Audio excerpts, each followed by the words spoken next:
ओम श्री गुरुवे नमः। नमस्कार भक्तों, ज्ञान गीता के इस मंच पर आपका सादर अभिनंदन। आज के इस वीडियो में हम पौष मास के कृष्ण पक्ष की सफला एकादशी की व्रत कथा के बारे में जानेंगे, जिसके श्रवण मात्र से अनंत कोटि फल की प्राप्ति होती है। आइए जानते हैं इस पावन एकादशी कथा को। एक बार की बात है, महाराज युधिष्ठिर ने भगवान श्री कृष्ण से पूछा, हे जनार्दन, पौष मास के कृष्ण पक्ष की एकादशी का क्या नाम है और उस दिन कौन से देवता का पूजन किया जाता है और उसकी क्या विधि है? कृपया मुझे विस्तार से बताइए।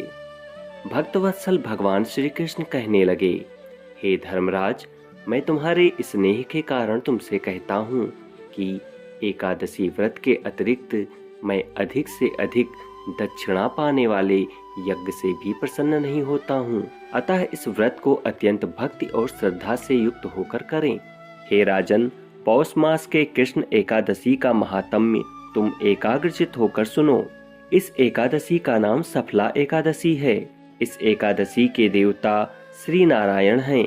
विधि पूर्वक इस व्रत को करना चाहिए। जिस प्रकार नागों में शेषनाग, पक्षियों में गरुण, सब ग्रहों में चंद्रमा, यज्ञों में अश्वमेध और देवताओं में भगवान श्री हरि विष्णु हैं, उसी तरह सब व्रतों में एकादशी का व्रत सर्वश्रेष्ठ है। जो मनुष्य सदैव एकादशी का व्रत करते हैं वे मुझे परम प्रिय हैं। अब इस व्रत की विधि कहता हूँ। मेरी पूजा के लिए ऋतफल के अनुकूल फल, नारियल, नींबू, नैवेद्य आदि 16 वस्तुओं का संग्रह करें। इस सामग्री से मेरी पूजा करने के बाद रात्रि जागरण करें।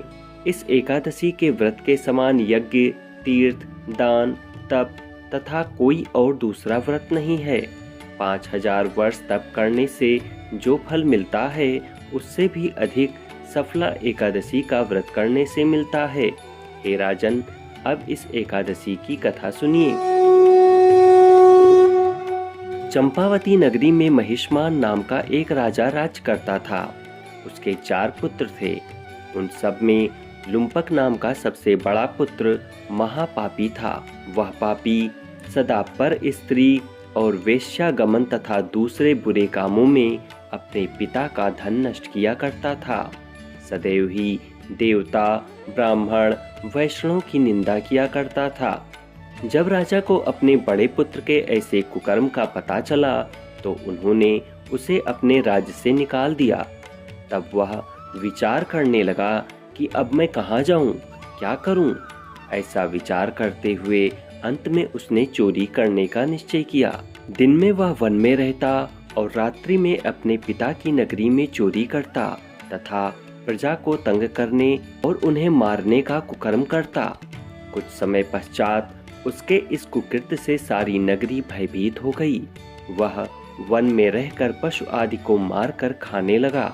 उस राज्य के नागरिक या राज्य के कर्मचारी अगर उसे पकड़ भी लेते तो राजा का पुत्र होने के कारण राजा के भय से फिर उसे छोड़ देते।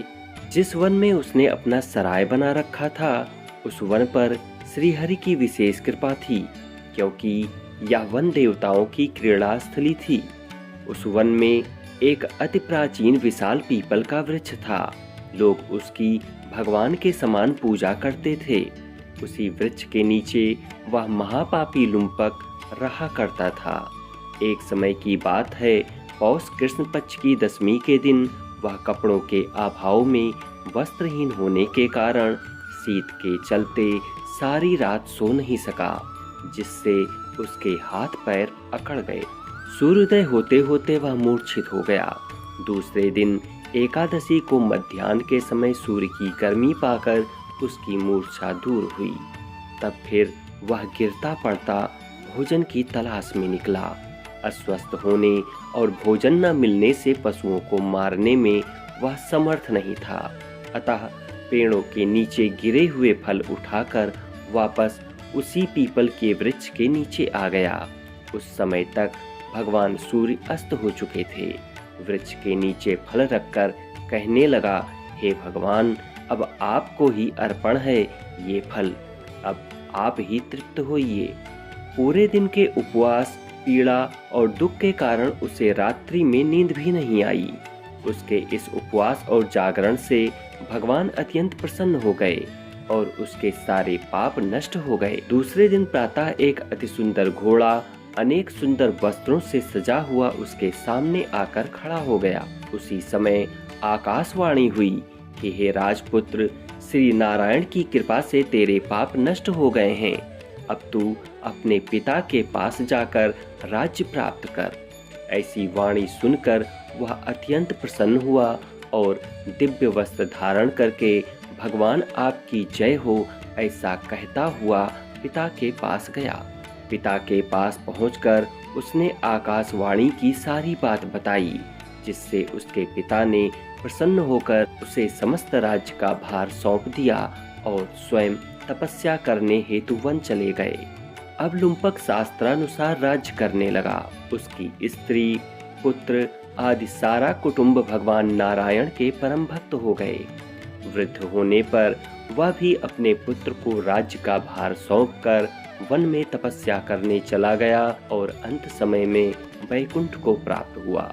इस तरह से जो मनुष्य इस परम पवित्र सफला एकादशी का व्रत करता है उसे अंत में मुक्ति मिलती है। जो नहीं करते हैं वे पूंछ और सींगों से रहित पशुओं के समान हैं।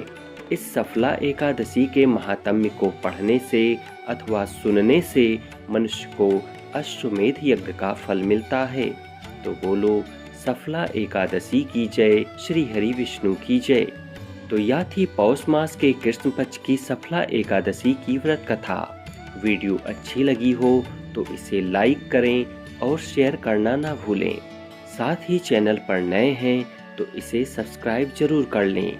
फिर मिलेंगे एक नई वीडियो में एक नई कहानी के साथ। तब तक मैं विवेक कुमार श्रीवास्तव आपसे विदा चाहूँगा। धन्यवाद।